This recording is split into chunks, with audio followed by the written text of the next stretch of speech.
is we're going to restart the Bullet Brawl the way we intended to do it, which is to make it the most enjoyable experience for all of you, to play some games, to provide a little bit of analysis, and to have some fun. So that's what the rest of today's show is going to be about. If I have the opportunity against a title player, will I go into town mode? That remains to be seen. I might jump into town mode and have to play a whole bunch. But if anybody tries to come up in my house again and take my rating points.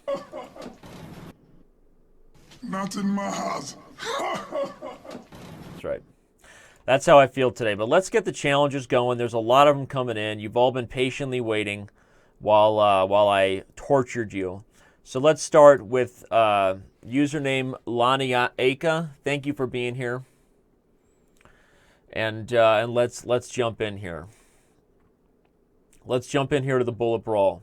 Your move, buddy. Your move. There we go. Here we go. Subscribe to us on Twitch, and you'll get a chance to actually use those funny little Danny and the sombrero hats. So I'm going to try to play the highest quality moves that I would actually play in a real game. Now, I know what you're saying, Danny. The real problem we have with you is, when are you not playing the highest quality moves you intend to? Danny, maybe that's what's wrong with your chess, that you're not always playing the highest quality moves available. Did you ever think about that, buddy? All those things aside, all those things you all would say to me aside, and they would all be justified. Often in Bullet, especially when I get frustrated and you just sort of, I black out, just start playing as fast as I can, and often, it's the chess equivalent of going on tilt.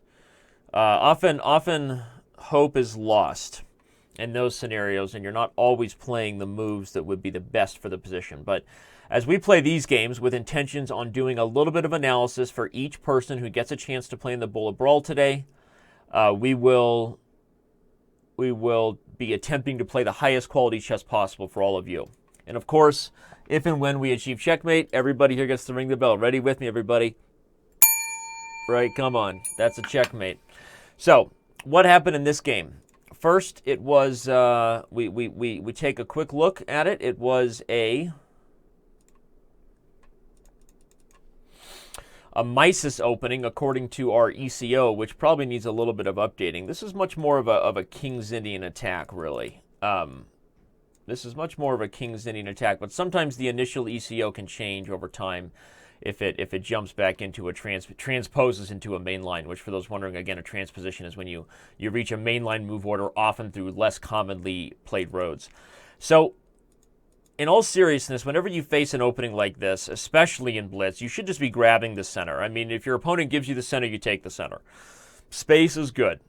And now I'm playing something that's just very typical. One common mistake that a lot of amateurs make here is they always bring the bishop here. It just feels a little more warm and cozy to put the bishop right behind the pawns. But actually, the bishop is often more stunted there. This is usually the more flexible development. So that's what I did. And this is okay for white, but I'm going to highlight a little bit of a problem that probably could have been exposed even further in the game, is that when you play e4 after knight b to d2 and rook e1, this will actually be really useful for Laniakia. It must be related to IKEA, where you get your furniture. Hashtag you're welcome. The problem is, if I even just play d4, and you have this pawn chain, what do you want to do here? You want to move the rook back, move the knight to e1, and play f4. So you've essentially cost yourself several moves for what is the only logical plan in this pawn structure, which is to attack in this direction. Anybody here who's a King's Indian player knows that if you get this pawn chain, you want to break with f4. So what you're doing here is you're over-preparing a break that is actually doesn't need any further protection. In fact, we can even back up a couple more moves. You don't even really need to play the move knight b to d2 to get that idea. Okay, since you played knight d2 on move 2, it's going to be hard to change that. But you don't even need the knight supporting e4 in order to play e4, because there's tactics. If black takes everything and then wins the pawn, there's tactics where this bishop opens up and white wins the pawn back. So, you need to learn a little bit more of the fundamental approach to the King's Indian, because I played a very tactical approach with bishop g4, and I said I was playing the best moves. I don't think bishop g4 is a bad move, okay, so I'm not saying what I did is only because of bullet, but I'm just pointing out that all of this effort to play a normal pawn break in the center is sort of wasted, and these moves are actually a little bit dysfunctional to your development. Probably in order to justify them after bishop g4, the best thing for you to do was actually just to take on d5. At least in a scenario like this, you can suddenly justify the fact that you put your rook on e1 and that you've developed your knight to d2. And that's actually not a bad idea. I think white's probably a little bit better if you take on d5 there and play like a typical sort of Boleslavsky hold, which is the pawn structure reversed. So that probably would have been the thing to do. Now, after h3 and bishop h5, I was sort of baiting you into g4. This is not a sack that always works for black, but I decided in a scenario where you've blocked your development, one good tip for everyone is usually you can get away with a little bit more of aggressive intentions against one side of the board if the other side of the board for your opponent is like underdeveloped or out of play. Sometimes it's not just development, like here the pieces haven't actually moved yet, so we call that development. But in some cases, maybe it's because these pieces are all completely locked up in some sort of craziness on the queen side. So one way to expose misplaced pieces is not always with attacking the misplaced pieces directly, but actually attacking on the other side of the board where the other pieces are sort of lost in the wilderness and they're not very helpful. This sacrifice is a little bit interesting because of that, and because I saw I could immediately get f5 and open up the rook, I figured it was good enough, and that's what happened here. Once the position opened up and you started losing pieces on the king side, it was just a matter of time. So, okay, so there you go. That's game one. Thank you, Lanika. We will not be taking on any second challengers today because it's just not, we're not going to have the time. But now let's take on Svegvard. Svegvard, sounds like you've been hanging out with, I don't know. I was going to make like a Vikings joke, but that's probably offensive to the origins of your name, right? Even if it's not, Scandinavian in nature. Just, what am I talking about? Hashtag be quiet, Danny. Back to the game. So this is a Sicilian where my opponent has made some very, very critical early errors. And how will I expose these things? Okay, I'm gonna play the best chess I actually can and not play the move that I know probably would have been successful in this situation. I'm actually going to play the move that I believe is potentially the best way to play the position.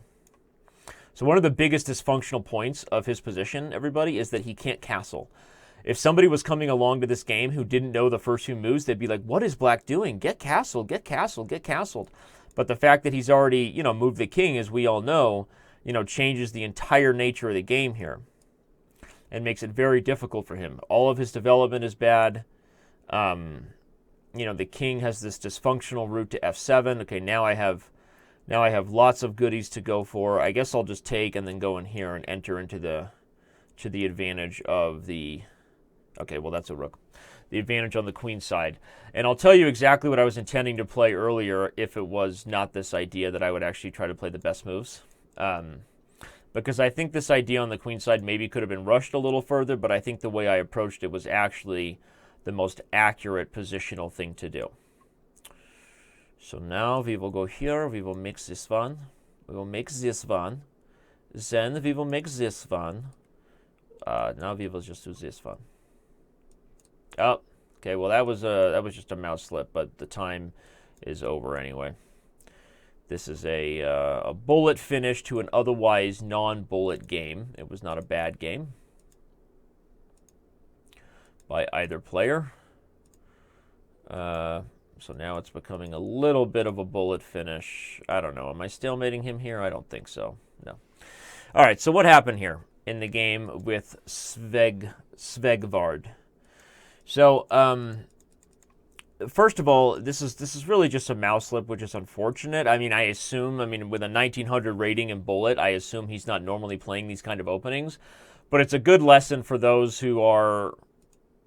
you should never, you could also reach this position in a Sicilian if it was e4, c5, trying to go for a Smith-Morra gambit with d4 and then d6. You would never play this move. You have to take on d4. And this situation where black just loses his right to castle so early is really a middle game. And sometimes you can justify losing the right to castle if the queens come off the board because your king is not going to get in as much danger with the ladies gone. But you can't really afford that here. There's just too many pieces on the board. So white's going to get a massive initiative. And that's what I did. I played knight c3 and then bishop f4, looking to get castled very quickly with check. And that's what happened. Now, okay, if this was just like a regular blitz game, I would have played knight a4, and I bet he would have instantly played knight c6, and then knight to b6 is winning on the spot. I forked the rook and the bishop. He can't even play rook b8, so I'm just winning everything. So I almost played knight a4, but then you know what I said? I said, you know what? Knight a4 can be met by knight to d7.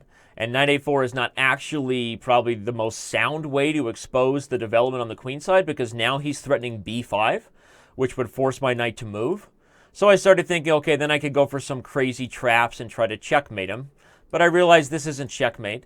And if I go for all this, am I maybe going to end up winning this game anyway? Maybe, yeah, probably, right? Because, you know, we know I'm the stronger player in these scenarios. But I decided that the most positionally instructive approach from all of my adopted students today is actually probably this move a4. Because now I'm actually threatening to get a permanent clamp on the queen side, not just a temporary tactical idea, but actually create this positional nightmare for him where he can never really undo what's been done with this bad development in the time he's lost.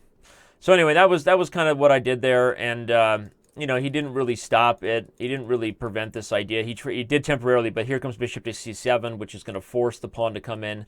And if he plays a5, well, now he gives up the b5 square, so he's going to have a whole new set of squares that I have access to, a whole new set of problems, right?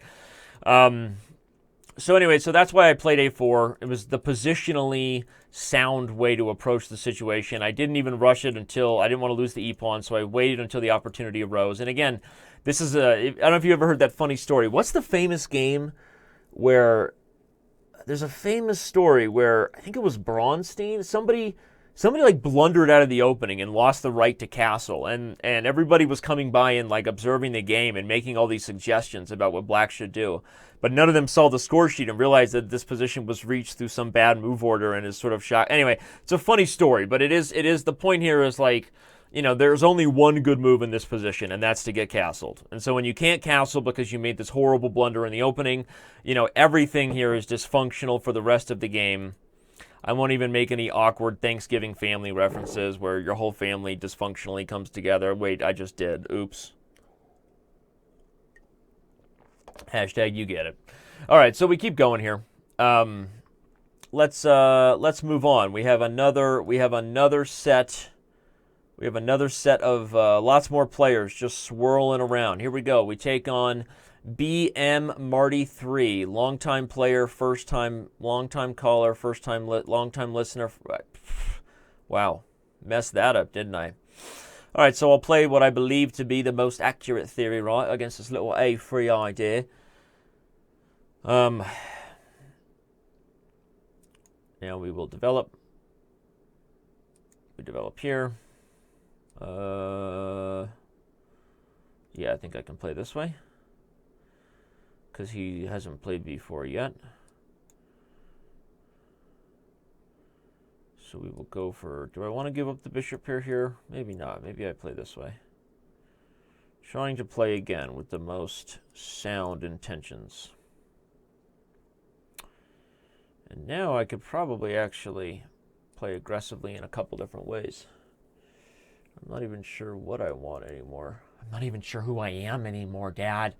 I don't even know where that came from. I don't even know what I want anymore, Mom.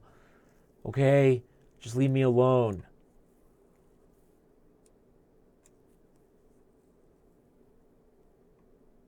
I'm taking way too much time. Ultimately, I still have to win these games, right? Okay, well, now he just blundered a piece, and that was not a very phenomenal idea for him.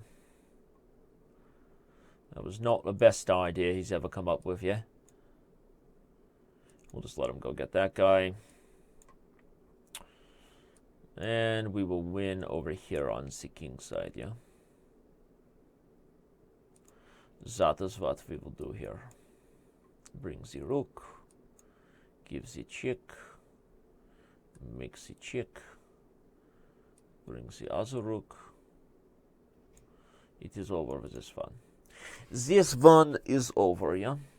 So, what happened here? We have this e4, this e5. Okay, the a3. Now, Roman Zingiashvili would say that this is a great opening to play if you want to play a horrible opening. That's the way Roman wouldn't say stop playing this gambit. He'd be like, that's a great opening if your goal is to play a horrible opening.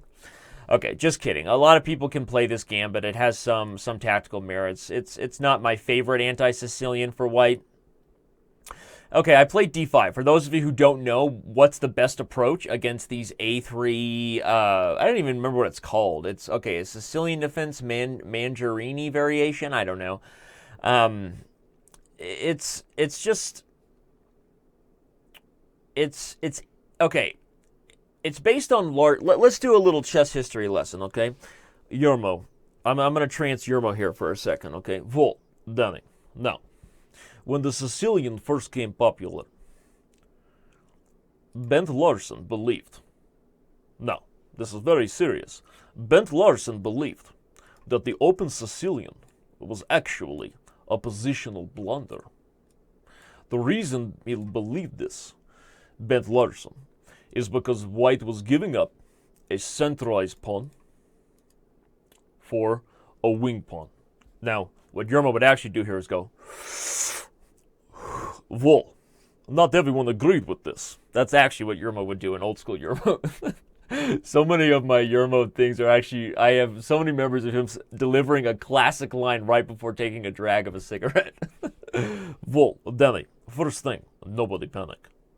That's like my vision of Yermo. Anyway, so now Bent Larsen believed that d4, the open Sicilian, the most played opening of our time, was actually a positional mistake. So he was one of the originators, or at least the first high-level professor of such ideas of removing the wing pawn with another wing pawn to grab the center. Okay. Now, so this is the idea behind the opening. Okay, you're actually giving up a wing pawn so that you are finishing with the central control. Okay, and so it has some positional foundation. It has some ideas. Now, there's the aggressive way to do it, which is to play b4 and then either sack immediately on a3, or there's this way to do it, to play a3 and then attempt to get b4. You're focused on a goal of undermining black's wing control so that you can end up with a more solid center than you get in an open Sicilian. Okay, so that's the idea for those of you who didn't know. You're welcome. Now, the problem is that it's slow and it's just, for the Sicilian, which is such an aggressive attempt on opening up what is no argument, the most powerful piece on the board, black's queen, right? And then using all the pieces in this sort of coordinated effort to aggressively dominate, the color complex. It's just slow. And I think that in turn leads you to understand my principled approach to a3. So if we believe we have this aggressive control of the dark squares that's not being challenged, and the most powerful piece on the board has a chance to jump in the game, usually d5 is a principled move to play here, because here you're opening up further control for black's center and exposing the fact that white has essentially wasted a developing move. b4 is a move that loses on the spot to a very common opening trap. Queen to e5 check, and white can resign. So this is well-known theory, and the Yermo impression is designed so that you will never forget the principles I'm teaching you here. Believe it or not, I'm done. There is a reason for everything I do. So that's my Uncle Yermo teaches the history of the opening. Now, in 1972, 1 week before the Fischer-Spassky match. Anyway, so there you go. As a Dane, always nice to hear Larsen's name mentioned. He did like to play sharp games. That's true. Bent Larsen was phenomenal, right? He was one of the most feared attackers of his time. He was like Alexander Morozevich. That would be a good modern player to compare him to. That's, he was like Richard Rapport. I wouldn't put him on like the crazy level of Rapport maybe, but he was, he was obviously believed in the romantic era of chess, and believed in activity and central control first, second, and third, right? Just like the world's, most interesting man. He believed in safety third, okay? Bent Larson believed in safety third, and that's one of the things that made him such a great attacker on the chessboard. So there you go.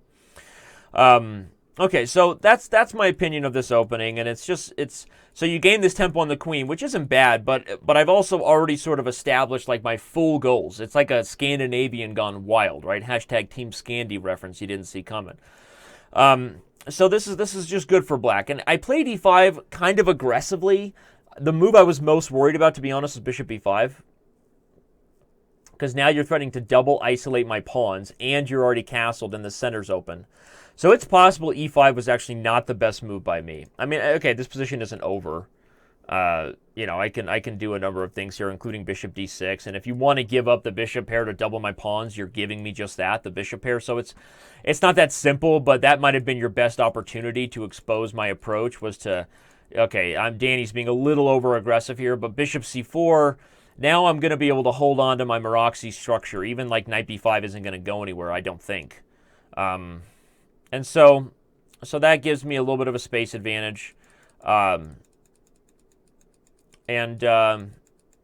I guess now knight e4 is definitely not a good move. You let me develop here a little bit more aggressively than you probably should have. But what was I thinking with this whole bishop g6, f6? I should just castle and then roast him, right? Castle, queen e2, play bishop d6, and just love my Maroczy structure. So this was a little bit unsound by me, and I ended up paying the price for it by then expanding on the queen side, and where's my king going, right? So I played this move with full intention that you would capture on f7, and I would have to castle by hand. Black is probably still better here, a little bit better. But you didn't take there. Instead, you blundered the piece, and the rest was sort of history. So there you go, everybody. That's what happened in this game. I hope everyone's enjoying the show. So is this something you guys are enjoying? Give me some feedback. Is this the format and flow of the show you envisioned? I love you guys. Look at me. I'm like begging for, will you approve of me, Mom? Hey, Mom, Mommy, Mum,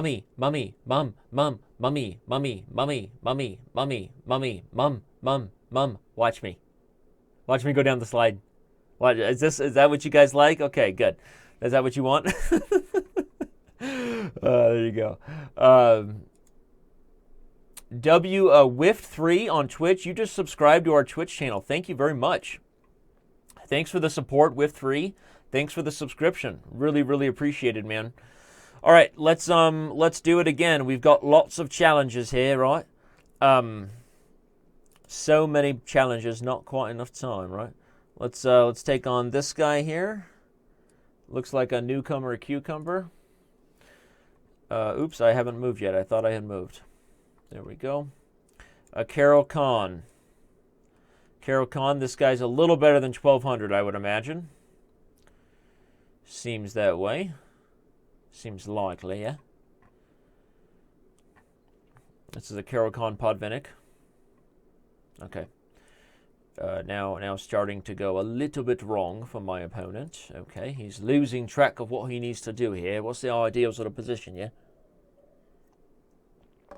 Okay. Happily playing it this way. Now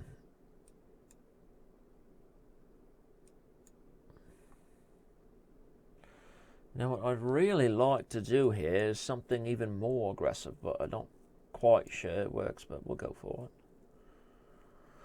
Forward march, as they say. And if he moves the queen, not only am I winning the bishop, the full position is falling apart because I'm also winning the exchange immediately after it with bishop a3. So probably the best thing for him to do here is actually just give up the exchange. And we'll talk about where he went wrong. So no, he doesn't give up the exchange. Instead, he gives up the house. He wants to go in for exposing my uncastled king, which, you know what? Hashtag respect, but it's a little too much. Not today, right? Not today, Junior. All right. So, where did it all go wrong? We will discuss such matters momentarily. Okay. Okay, so it all went wrong for our buddy Djit23. The thing, okay, so you play the Karjakin, which is great opening, but when I play the Panopotvinnik, we're headed for an isolated queen pawn structure, and your emphasis in those scenarios, whenever you're playing against an isolated queen pawn, is usually king side before a queen side. Like, the position is going to become open and tactically dynamic very quickly. So, okay, one of the most common moves played here is e6. Another very common move is g6, which is a good move, puts the bishop on the diagonal of the potential structure. Knight c6 is also a fine move, and it's also been played, but even though, so that breaks my king side before queen side rule, but it goes back to knights before bishops, and the knight exerts immediate and direct pressure. Bishop f5 is a developing move that basically not only does it not do anything for black's position in the immediate sense, it increases pressure nowhere that matters, not on the d file. It actually also is a negative to the position because in a queen's pawn led game, usually the queen is coming out to the queen side, or at least has the opportunity to do so much more aggressively. And so the point is, I took on d5 first, but even queen b3 immediately is a little bit. Actually, that might have been even better, because if you take, I'm just going to go take here. And this might also be a bit of a problem for black. I could also take back with the bishop, and now I have a double attack. So there are actually numerous deficiencies to developing your light-squared bishop in a queen's pawn-led center. I'm going to say that again, because even though it sounds like I'm really just talking to the basic beginner audience, it's actually a universal truth that can actually apply in a lot of scenarios. In certain variations of the Slav, it can be bad. In certain variations of the Scandinavian, it can actually create some traps. So in a queen's pawn-led center with the light-squared bishop coming out too aggressively, these types of tactics are not just something that Danny randomly got in this game. Okay, they can actually occur very often, and it's something to be very careful of. So anyway, again, e6 is theory here, g6 is theory here, knight to c6 develops the queen side, but it's also the very principled move. So any of those things are better than bishop f5, and in the game, as we saw, the position just kind of quickly went off the tracks for white. I took and then played here, which is also good because, okay, I don't get the immediate tactics of just winning the pawn if you chose to defend it more accurately instead of what you did with e6. But, you know, I've gotten a very early head start on the development here, and white is still doing pretty good here. So maybe I should have just taken on b7 instead of what I did. That's probably would have been better. But here I ended up winning some material anyway, and Bob was your uncle. So there you go. All right, who else we got? We got so many challengers. I have to list off your usernames because you're all awesome. But not everybody is going to get a game accepted today. I planned on a 90-minute show, and we're nearing, we got about 20 minutes left. So, Vakanin Vox, Bosco Stakovic, Pure Defiance, Admiral Stapler, Liam Chez, Seven Tamantis, GM's Worst Night, FPGX, Jiminy 53, Rabah Noir, Nima A. There's a whole lot. Going to be an FM. Good for you. Sirium FLA, and there's a lot more if I keep scrolling back, but not everyone's going to get a game. I hope to get everybody I just listed. That could be fun. If you still want to have a chance, you can come on to chess.com and join the live server, but or just sit back and enjoy the show and try to learn something from every game we play. So, Vakanin Vox, it's on you, Home Slice, Home Skillet. The world is waiting.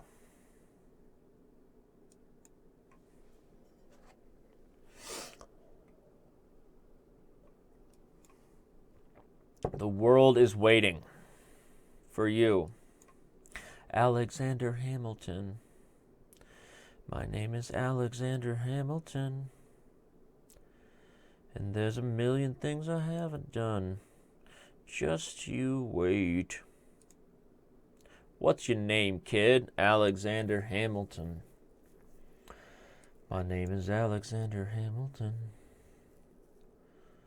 And there's a million things I haven't done. Just you wait. Just you wait. Alright, well, this is not going well. It's not going splendidly for him, is it? Actually, he's almost surviving. Almost. Maybe I misplayed that, but I'm still getting pretty good chances here.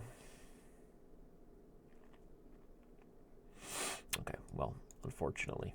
That was not the best decision. When was the last time you got to pre-move a checkmate, where you just suddenly realized there was no way for your opponent to stop it, and you just pre-moved it, right? Okay, in all fairness, there is a way to stop checkmate in one, but there's only one way to do that, and that is with the move resigns. No, just kidding, but seriously. No, King E1 stops checkmate in one. Anyway, so this didn't go well. The biggest issue here is, first of all, C5 on move 2 is inviting you to gain more space, and you should accept your opponent's generous offer.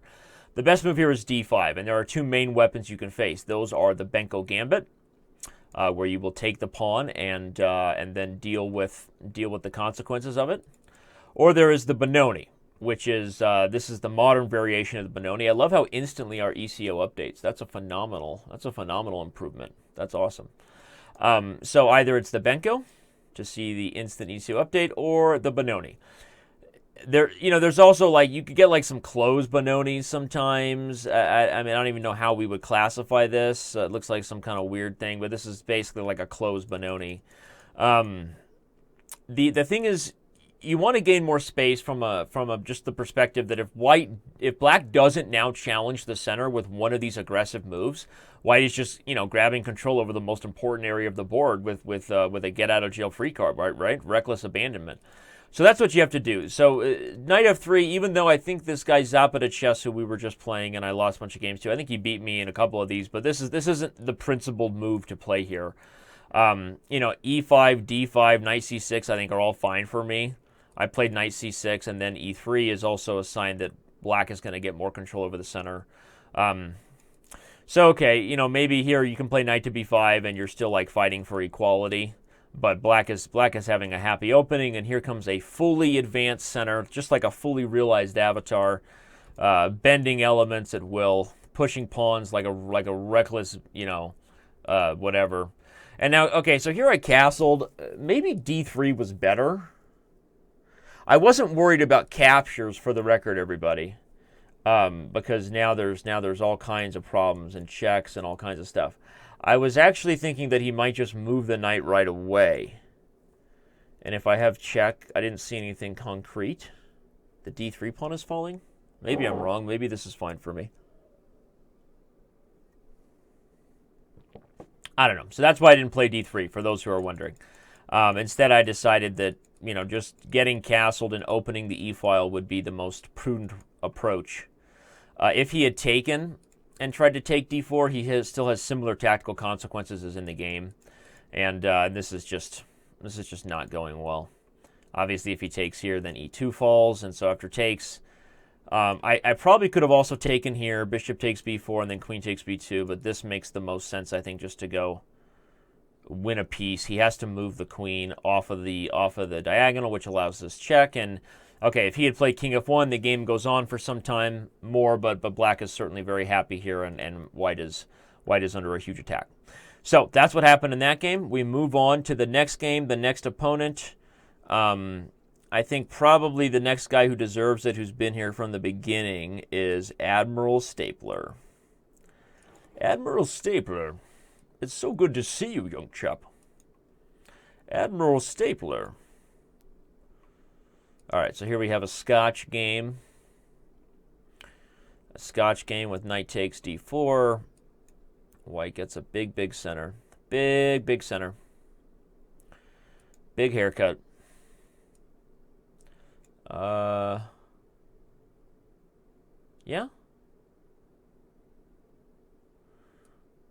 I don't know. What was that, Danny? I'm like, oh, is this what is this?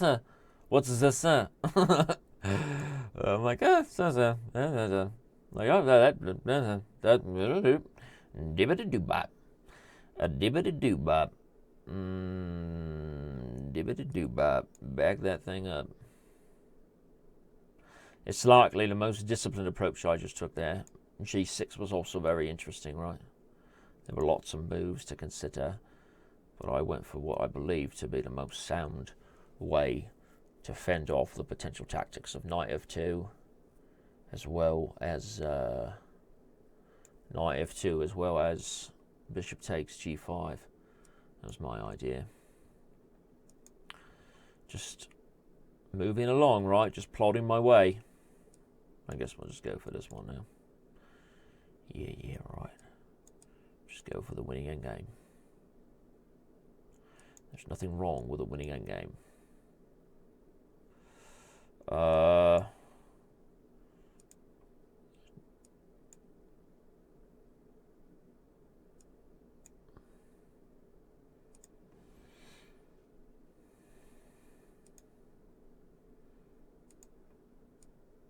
Oh, mouse slip.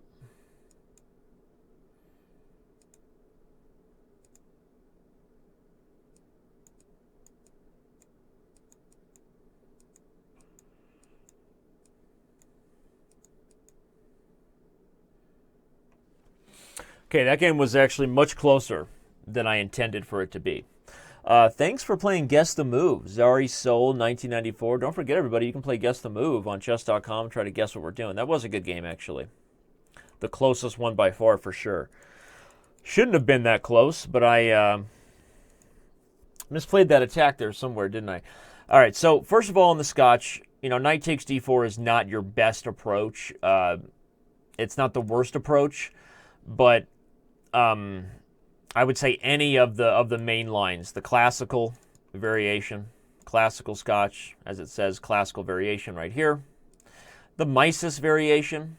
It calls it the Schmidt variation, which is actually inaccurate. Okay, there we go. Interesting, it doesn't change to the Mises for a few moves.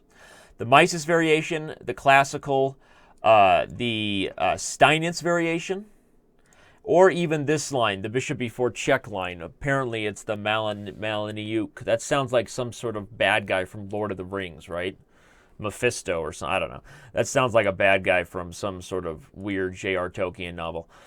Any one of those is better. And the reason is that the Scotch has the advantages of opening the center very quickly. A rapid development is in white's future, but it also opens the center and particularly the dark squares very early. So bishop to c5 is a principled approach to expose something that your opponent weakened. After knight takes c6, you play queen f6.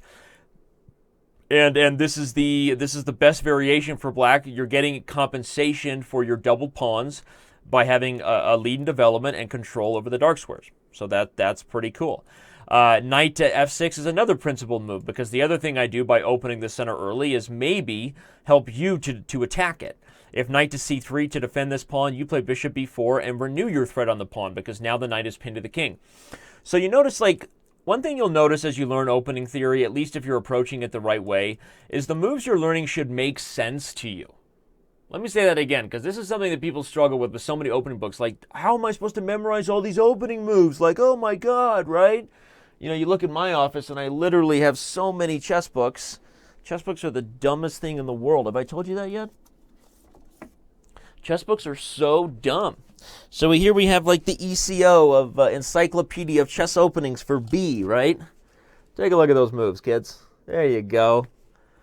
Stick that in your pipe, right? This is real good for you. Look at that. Look at those openings there. You love that, don't you?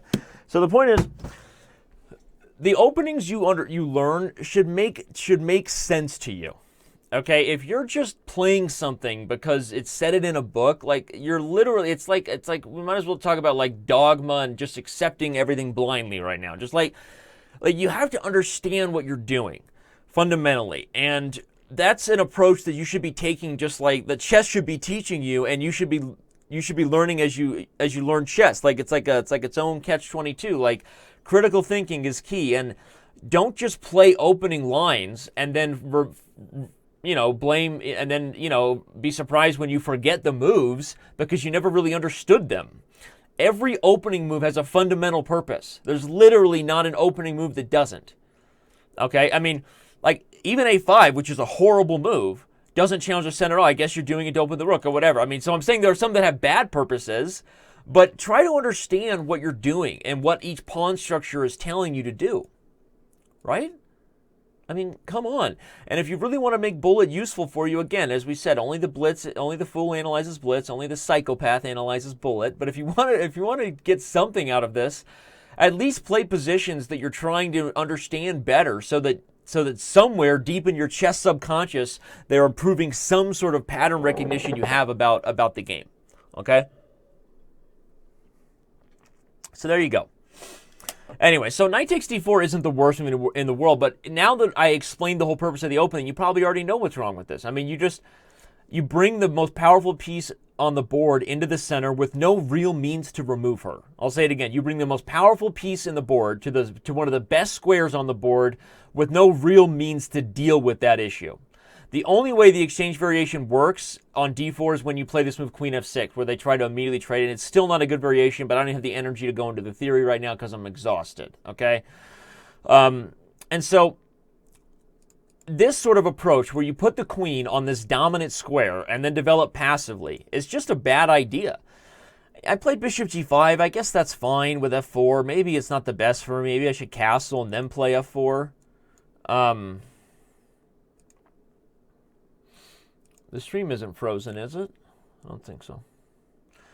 Anyway, so bishop g5 castles and then f4. And this isn't the worst idea I've ever had. I don't know if it's the best one. I'm going for an attack really aggressively. And by the way, if you had just taken and moved the knight, the whole idea was I had this trick. I don't know if you saw it, but that's what I was trying to do. Hashtag Pintown, right? Hashtag Tactic Town. Hashtag Danny's Happy Town. So that was my idea. You didn't do it right away. You got rid of the bishop. That was very smart. But I still have this idea if I want it. I suddenly realized that you're threatening all kinds of shenanigans, and what's the point? So I played this move, which I think is best because I'm going to win back my material, even if you played the bishop takes g5 move, which I thought was another resourceful trick you might have to give back your piece and trying to win it. You know, like if you take and I take, you get the queen takes with check, and you're actually doing fine. But if you had taken g5, I'm going to play queen takes g4. So, you know, I think queen e2 was the best move, and now after knight h6, this position really should have been over. I don't know how you survived. Maybe I should play g4, g5, and just anchor in the pawn, but I kind of got sloppy here. Not on purpose. I'm keeping my promise. I'm trying to play the moves that I feel are best, but clearly something went wrong because, although I guess I'm kind of being a little harsh on myself. I mean, unless there was a concrete win, what am I, just up like just completely winning in this rook ending? I guess so. The problem was time. You know, I got myself down on time, which was not the best thing to do. So anyway. Any Hooters, how we doing, everybody? Let's check out. So, Chess TV chat. Hey, everybody. Hannah Marks, hello.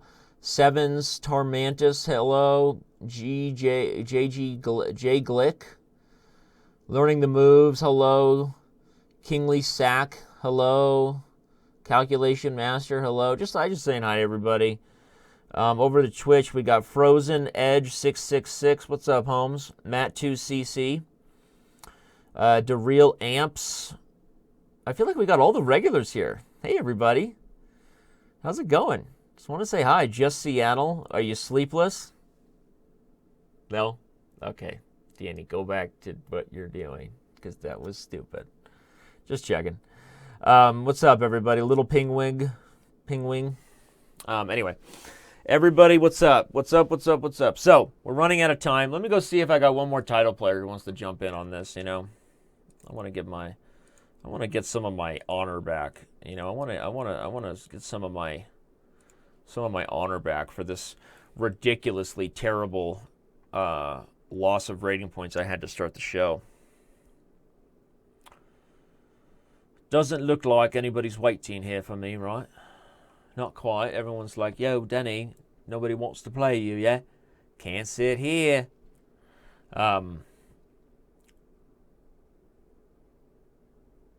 So how'd you guys' Thanksgiving go? No? Okay. Good talk. I see everybody coming in. How's it going? Appreciation for you being here. All right, let's not waste any more time. Let's accept a good premium member, a good citizen of chess.com, Everling10. Hello, Everling10. That sounds again like you're a descendant of one of the elves. All right, so we have a dragon. All right, well now we don't have a normal dragon anymore. We have a A crazy dragon, right? A crazy dragon with crazy tactics on the horizon. Yes, interesting. Very interesting, yeah.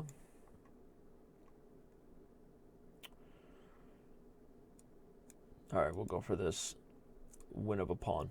A very, very precise tactical approach that unfortunately leads to the win of a piece immediately. Unfortunately for my opponent, yeah. Sorry about that, buddy. Okay, so this one's over, but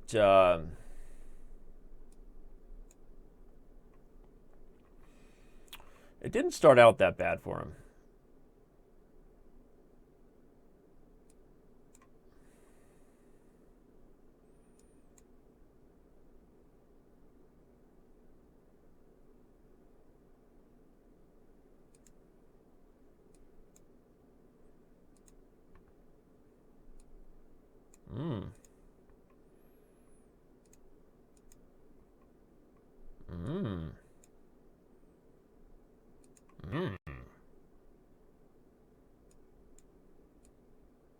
You guys liking the Yoda moans?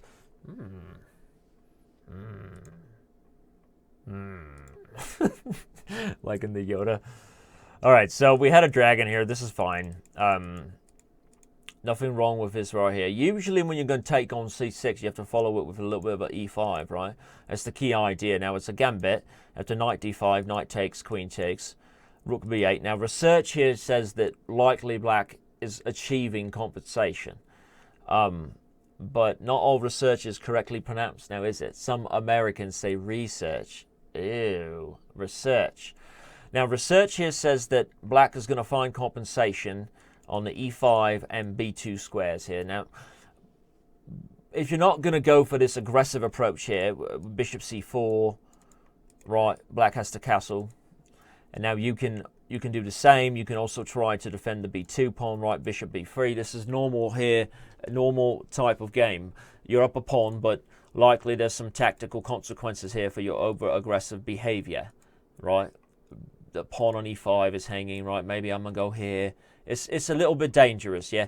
But the real issue here is if you're not going to play this idea where you aggressively try to expose black's development there and win the pawn, then what's the point of taking here? What's the point, right? It's like, inviting the family over for dinner and then making like tea or something, right? It's like, what's the point here, yeah? It's not, you're not doing anything that means anything to anyone. So actually, no, in all seriousness, you're supporting black center here after I take it. I have all the control I've ever wanted here of the key critical squares. 3 pawns to your single central pawn. I'm also threatening moves like rook b8.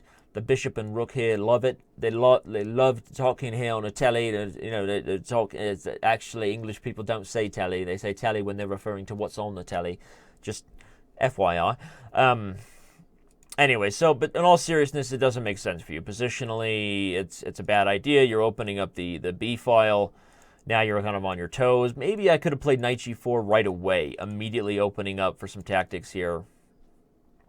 Anyway, but this is a tough one. No discoveries are any good for you. I would have just headed back to d8. You didn't fall for it and go for any discoveries, but also bringing my knight around helps because, tactically here the b2 pawn just falls. So that was just a blunder. But even if you don't, blunder that, if you move, clearly you're backpedaling here, right? I mean, even if you don't play a 4, if you do something else, right, you're down the bishop here. Black has the initiative here, right? I'm hitting d3, right? It's all roses and rainbows from here on out, right? For the second player, that's me, right? The black guy playing the black pieces, right? Wearing the black shirt, right? So it's all rainbows and jellyfish here. All right, so now the next person we have to play, we have a title player here. We have a ringer, right? Let's do it. We have somebody here who wants to jump in on the rainbow ship, right? I'm a d3 at d6 at g6 at. I'm gonna try to play myself back into a little bit of a redeemable situation on a day. given the fact that I've already completely destroyed any chances I had of gaining rating points. Maybe it's not all lost here. Maybe it's not all for naught here, right? Take it. Do it. I'm actually strategically trying to sacrifice that pawn, believe it or not. They're like, Danny, we don't believe you, do we? Right. Not really. Right, I'll take it. Love it. Oh. I'd like to just develop here. I guess we'll do that, right?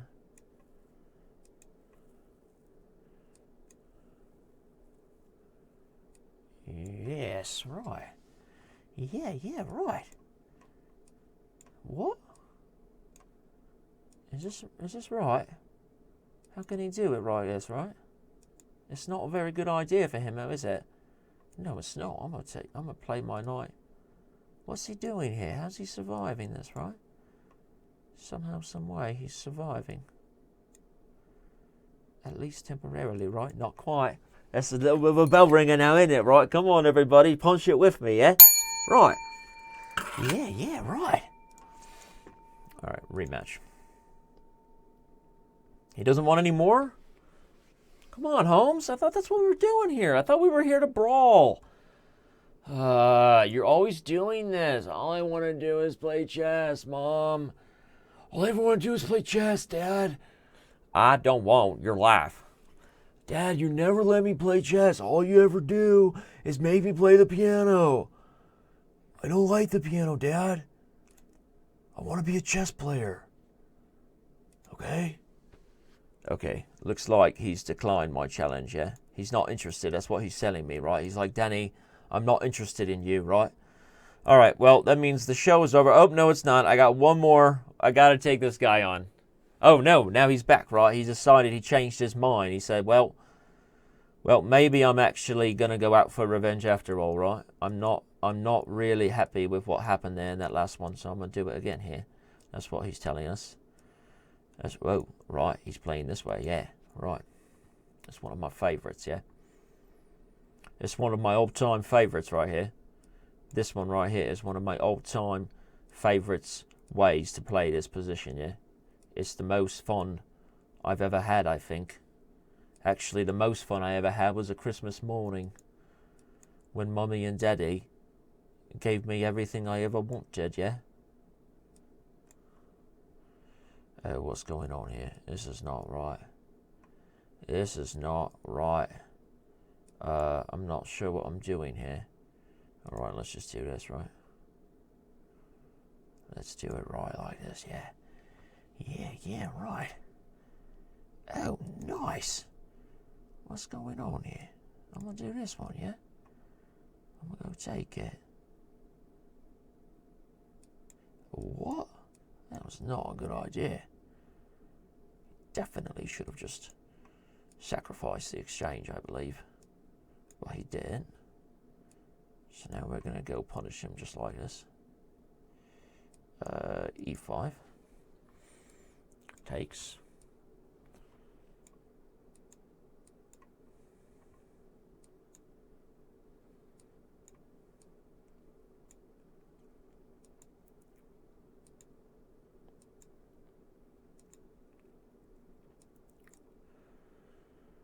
So the only issue here is my time, right? Because I'm clearly losing on time right now.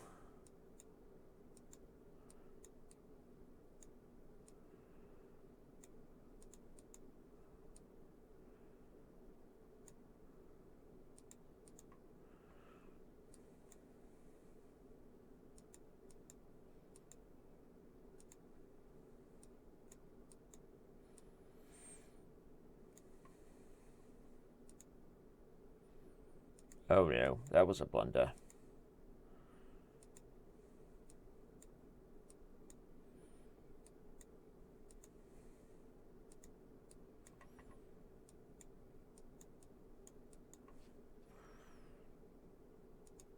Oh, I just couldn't quite move fast enough, right? I'm like freaking out right now. It's like, move more quickly, yeah? Would you?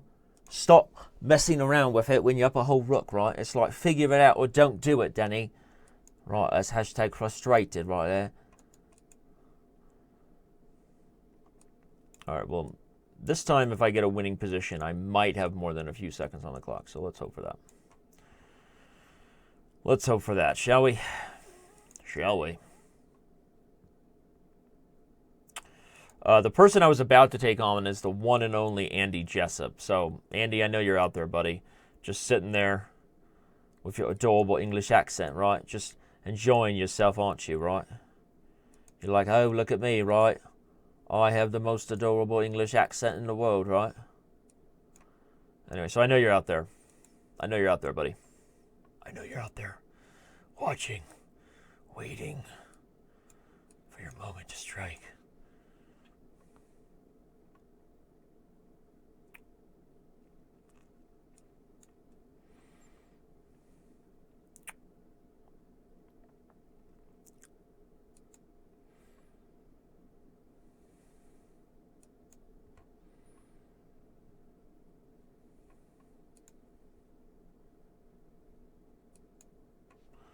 I have absolutely no idea what he's doing here. This is like one of the worst dragons I've ever seen white play. No, I don't mean it like that, but seriously, it's like, what is he doing here? Everything here is good for me now, right? I have absolutely no idea what he's doing. That's a queen, right? I think it might be time for Oscario to go to bed, right? That's what I think. I think he's a little tired, yeah? I mean, I'll keep playing him if he wants here, but I don't know if it's right to just take people's rating points when they should be in bed. He's like way past his bedtime, right? There's a reason Mommy and Daddy put a curfew on you, right? Long time ago. Oh, here we go, right? Now, this is just craziness, right? This is like, what are you doing here? What are you doing here? What are you doing here? Shall I do it? I don't even, that's probably not good, but I'm doing it. It's probably not good, but I'm doing it.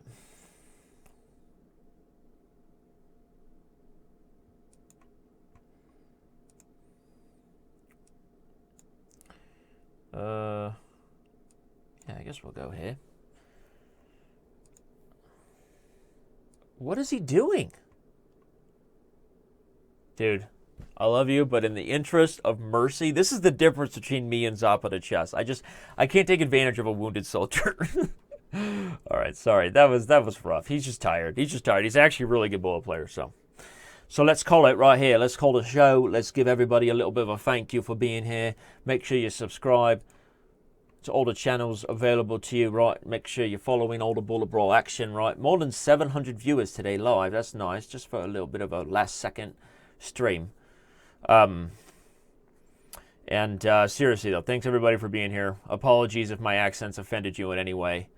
You're all wonderful members of chess.com. Appreciate it, people. And I'll see you around. Check out the World Championship coverage tomorrow. So while I have everybody's attention, tomorrow's Chess Center will be an hour after we have a champion. So if Magnus or Karjakin wins the playoff, then, wins the rapid portion, the Chess Center show to break down with all the guests and, trying to highlight everything that happened, which should be a pretty fun show, despite my criticism of Magnus Carlsen's approach in Game 12.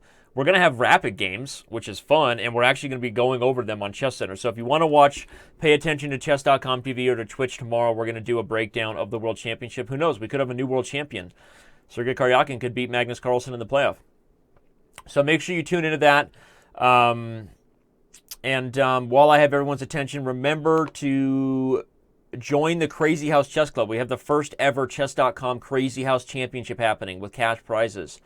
So go to chess.com and join the Crazy House Club. Matt, maybe you can share some links to that for everyone who wants to get involved in it. So thanks everybody for being here, and good night and good luck, yeah? All right.